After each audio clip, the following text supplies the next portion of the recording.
Let's go. Content queen, but my crown's been tilted. I make dope shit, but hey y'all, welcome back to Gazi TV 2.0. We are reporting live today in my kitchen. We are quarantined. We are here.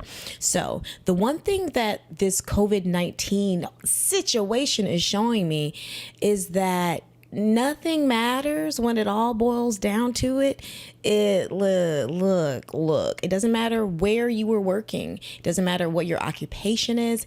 It does not matter how much you make before taxes, before after taxes. It doesn't matter. You got noodles in your house. You have some form or variation of packaged noodles or noodles. Okay, so noodles, ramen, it gets a bad rap. I feel like depending on how you make the noodles and what you do to it and add to it, a little razzle dazzle to it, can really dictate whether it's like gonna stop your heart immediately or maybe in like 100 years.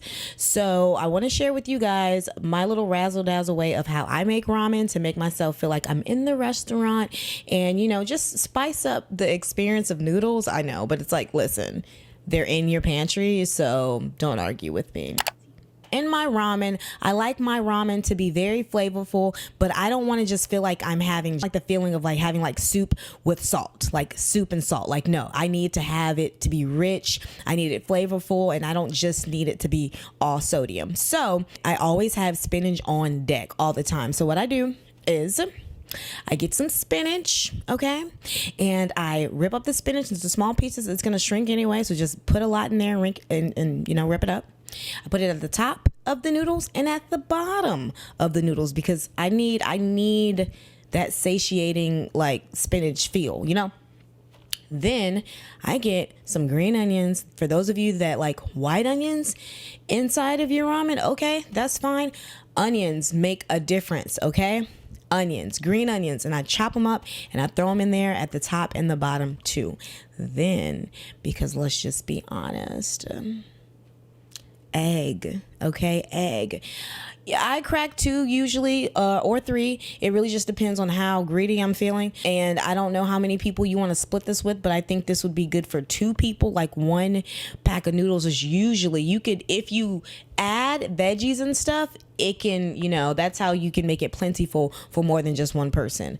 It's literally just me. So this is a judgment-free zone, okay? We all eat ramen, especially right now. Oh, trust me.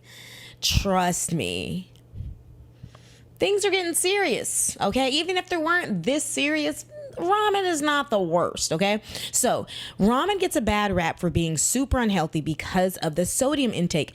Do you know that you don't have to put the whole package of salt in there? You don't have to. You can put a little. You can put the whole thing if you want. You don't have to. You can really make your ramen not so like bad. Trust me.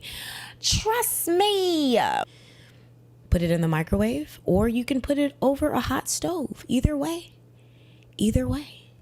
to achieve this look, you put it in the microwave. Oh my God, radiation. Listen, apparently 5G is what brought us here. Oops.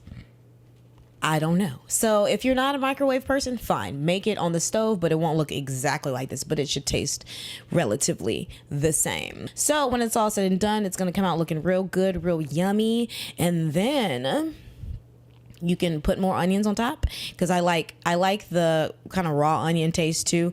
And also I like to squeeze a lime in there because I want to feel like I'm inside of a restaurant and not quarantined in my home, even though this is a great meal for you to be very comfortable in your home.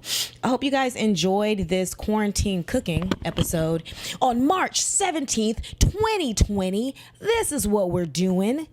This is real interesting. Things are getting real interesting. In the comment section below, let me know if you want me to do more quarantine cooking or, what I am doing or what I have.